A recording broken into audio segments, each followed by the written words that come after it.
After the destruction of Jameson's prized car, we should have been scared of what the professor was capable of.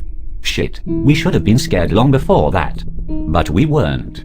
Thomas and Cassidy were more than a little freaked out when they saw the balled-up wreckage of the vehicle being loaded into the back of a dump truck, but even they thought it was pretty great that the professor was looking out for us yet again. As for everyone else at the school, while the professor was being talked about more than ever, the 5 of us actually had fewer people talk to us about it. Now they would usually just get quiet when we approached. In some ways it was isolating, but none of us really cared. I had told Timothy again I didn't want to go out with him again that past Sunday, and at the time I had thought it had gone pretty well. I could tell that he was starting to really like me, and I didn't feel right about hurting him to make you jealous. Unfortunately, on that Monday, around the same time that Jameson's car was getting wadded up by the professor, Timothy was leaving the same gym class I had just left. But instead of going on to the main building, he had hung back with several of his friends. I don't know the details, but the rumors and snippets I heard later were that someone had asked him about how far he'd gotten with me. Feeling peer pressure, or maybe because he had hurt feelings, he decided to lie. Talked about how big a slut I was and how he was done with me now that he had gotten what he wanted. The words were barely out of his mouth when they heard the yelling from the teacher parking lot and went to see what remained of Jameson's milligrams. I didn't know about any of that until after everything was over. We went through the rest of the week, still riding the bus of excitement, but unaware anything else was coming. Then came the Friday afternoon pep rally. Despite being better known for basketball, Tim was a backup receiver on the football team as well, and that Friday our school was going to be going against the Brockton Mud Dogs, who rarely won against anybody.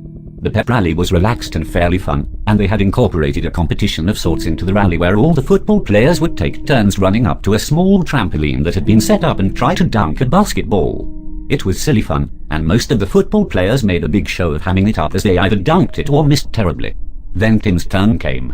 Smiling as he took the ball from a cheerleader, he started running toward the end of the court.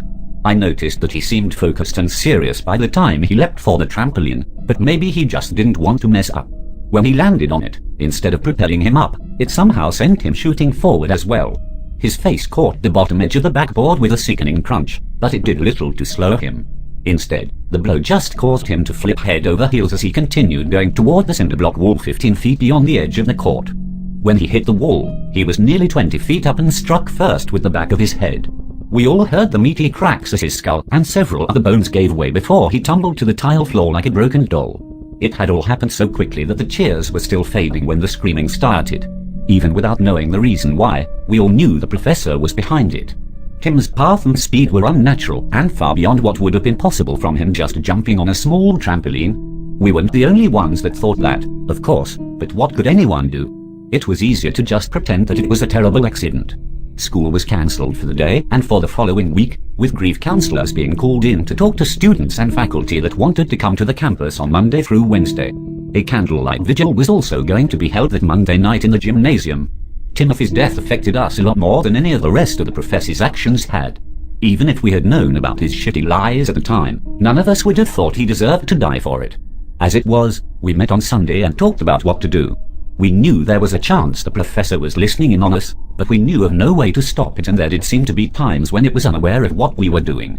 At first, we just sat around talking about how horrible Tim's death had been to watch and even lamely throwing out suggestions for it being something other than the professor's fault. Ultimately, it was you that came up with an idea. If we made him, we should be able to unmake him, right? We made up a ritual to talk to him, so let's make up one to banish him back to the void. Ellis had looked at you worriedly. It's a good idea, but we have no idea if it'll work. The professor could have talked to us anytime it felt like it and just liked us coming up with a ritual. Maybe it feeds it somehow, or it just thinks it's funny. Either way, if we do that, it'll know what we're trying to do. He swallowed and looked around at the rest of us. It'll be angry about it. It'll turn on us. This led to a long silence. We all had been thinking about that, of course, but Ellis putting words to it made it more real somehow. Finally, Ellis looked back up at you. But we don't have a choice. We have to try and stop it. It can't keep hurting people like this. And we can't keep acting like it's okay. Our plan was to go down into our normal lower level hangout beneath 6th grade hall and do the ritual while the candlelight vigil was going on. The hope was that the professor might be distracted by all those people there, and before it realized what was going on, it would be sent back where it belonged. Our new ritual was a candlelight vigil of sorts, too, though instead of the one candle we used for talking to the professor, we all had lit candles in the circle. We were going to take turns saying, "Professor, we don't believe in you. returned to the void, and blowing out our candle. It sounded lame to us at the time, but we needed to keep it as short and simple as possible, and we had no way of knowing that anything more elaborate would work better.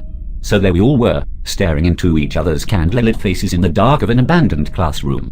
Cassidy started us off, saying her words with a slight tremble to her voice and tears rolling down her cheeks.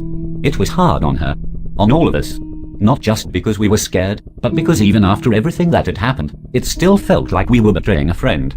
She puffed out her candle and we heard a distant alarm start blaring. For a moment I thought it was some sign the ritual had worked, but then I realized that made no sense. I also recognized the sound. It was the building's fire alarm. We went back upstairs into pandemonium. There had been nearly 2,000 people in the gymnasium when the floor started splitting open like a scene out of an earthquake movie. 3 of the people on the floor, including the principal and Timothy's mother, had fallen into the darkness before anyone realized that it was motorized floor springing to life after decades, opening up its mouth to reveal the old pool below. Another 2 people got trampled as everyone started trying to get out, running down whatever was the closest hallway and pushing through the doors, triggering the fire alarms as they went. We were moving against the current, the 5 of us heading towards the gym together without having to say anything or make a plan. We knew what was going on, and we were determined to try and stop it. By the time we pushed our way into the gymnasium, the floor had stopped moving, leaving a rectangular void in the middle of the floor 20 feet wide and 50 feet long. I remember hearing the dying screams of a little boy that had been stomped to death on one of the lower bleachers, and I was turning to go help him when I heard you yell your sister's name. I didn't understand at first. We knew some of our parents were going to the vigil, but neither yours or mine were among them. And as far as any of them knew, none of the 5 of us were going either. So how would your little sister have wound up there? I went to ask you what you were talking about when I heard it. Alicia's voice calling for you from the dark beneath the gym. I would have said it was a trick, but I went to the edge where you were bent down peering into the shadows. I saw her looking up at us just like you did. She was terrified and soaked, but otherwise seemed unhurt. I started looking around for some way of getting down to her or pulling her up, but that's when the floor began to close. You tried to go in after her then. Me and Ellis are what stopped you. Maybe that was selfish, but I didn't care then and I would still do it now. I think you would have died down there, and I wasn't willing to lose you, even if it meant we lost your sister. We wrestled and held onto you long enough that the floor closed back up, and as soon as you were free you just stared at us for a long moment before running off. We tried to catch you, but there were too many people outside. I remember us looking for you for some time around the school, but then, nothing. I was waking up with all of you on the football field, and later I heard about your father dying in a gym that night too. I'm so sorry we didn't try telling you this again sooner, but you were strange after it happened. You had memory gaps that I was actually a bit jealous of, and I was afraid if you remembered more, it would either hurt you or cause you to hate me. So I talked everyone into letting it go, and life went on. Your mom took you away to live with your aunt, but we kept in touch and stayed close all these years. I wanted more with you. Still do, but I didn't feel right trying to start something with you with all these secrets between us. Just, please don't hate me. Any of us. We really did try to do the right thing, especially you and Ellis. I looked at her for a moment before leaning forward to hug her. I waved Thomas over and he joined in too. It was nearly 7 in the morning and we were all exhausted, but the last thing on my mind was being angry at the few friends I had left in the world. Mills looked relieved when we pulled apart. I was about to suggest that we get some rest and then try contacting the professor when I heard a voice coming from Mills that I hadn't heard for a long time. This is all very sweet. I'm glad I could be a part of bringing you all closer together again. But I think we're past reliving old memories for now. Time to make some new ones. The professor was holding Mills' lips in a nasty smile, her eyes rolling and terrified as it spoke. Let her go. Talk through me, damn it. That old screeching laugh. In due time. Don't worry. I'm not hurting her. I don't want to hurt you either. I just need you to come visit me. The time's come for a class reunion. I thought I knew the answer, but I wanted to be sure. Okay. Where do you want us to visit you? At the school? Mill's expression stretched into a grimace that was painful to watch, her eyes watering from the skin of her eyelids being pulled so taut. Yes, the fucking school. Its voice was rough and angry, and it waited a moment before going on in a softer, quieter tone. The place that you left me. Left baby sis. Left so much. In the underneath. In the cold and the dark. Out of the corner of my eye, I saw Thomas lunge forward and snatch up the gun from the coffee table.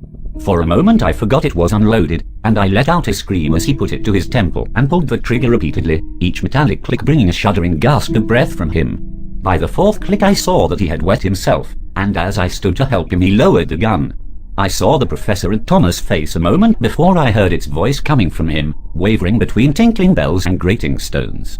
"Don't make me wait."